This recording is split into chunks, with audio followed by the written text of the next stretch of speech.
What is interest rates? One evening, the cat sees something strange. Two cats argue near the docks. I gave you 3 fish? I know. You'll return them? Yes. How many? If tomorrow? 3. If next week? 4. If next month? 5. The cat pauses. The fish didn't change. Time did. Humans don't lend fish. They lend money, but the logic is the same. Humans call this an interest rate. The simple definition. An interest rate is the price of borrowing money over time.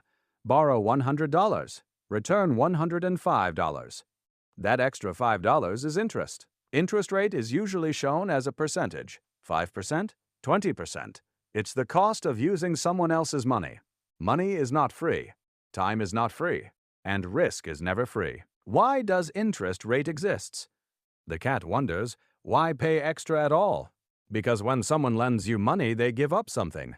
They give up time, opportunity, security. If I lend you $100, I can't use that $100. I wait. I take risk. I trust you. Interest compensates for 3 things. Time, money today is worth more than money tomorrow. Risk, you might not repay. Inflation, money may lose value while I wait. Without interest, no one lends. Without lending, business slows, growth slows, economies stall. Interest isn't greed, it's compensation. The first loop. Now the cat notices something more dangerous. Borrow $1,000 at 10%.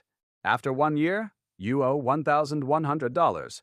If you don't pay, interest continues. Now you owe $1,210, then $1,464.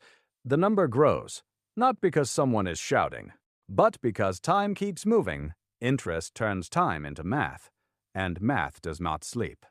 Simple versus compound interest. There are 2 kinds of interest. Simple interest, you pay interest on interest, and that changes everything. $100 at 10%. Year 1.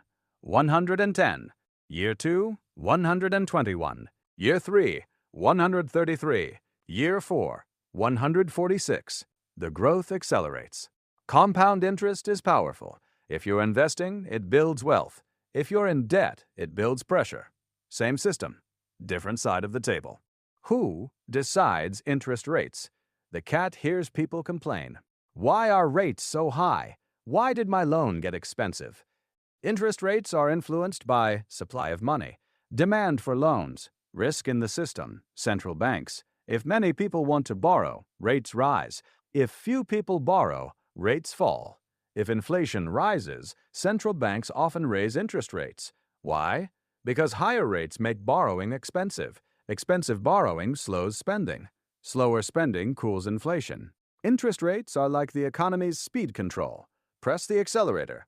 Press the brake. When rates rises, the cat watches the consequences. Home loans get expensive. EMIs increase. Credit card debt grows heavier. Borrowers feel squeezed. But savers benefit. Fixed deposits earn more. Bonds pay more. Interest redistributes quietly. When rates rise, borrowers suffer. Savers benefit. When rates fall, borrowing becomes easy. Saving becomes less rewarding. It's a balancing act. The risky part, leverage. The cat sees something risky. Some people borrow money to invest. If their investment grows, they profit more. If it falls, they lose faster. Borrow $10,000. Invest it. Make 10%. You gain big. Lose 10%. You still owe the bank. Interest amplifies outcomes. Used carefully, it builds opportunity. And if used recklessly, it builds collapse. Interest itself is neutral. Human behavior is not. Inflation and interest rate. The cat remembers inflation. If inflation is high, money loses value faster. So lenders demand higher interest. Why lend $100 today if it buys less tomorrow? Interest often rises to match inflation. Inflation measures the value of money. Interest measures the value of time. They are connected. Final understanding. Now the cat understands. Interest is the cost of borrowing, the reward for lending, the price of time, the price of risk. It controls spending and investing. It influences growth. Humans argue about interest endlessly. But the cat sees something simple. Money today is not equal to money tomorrow.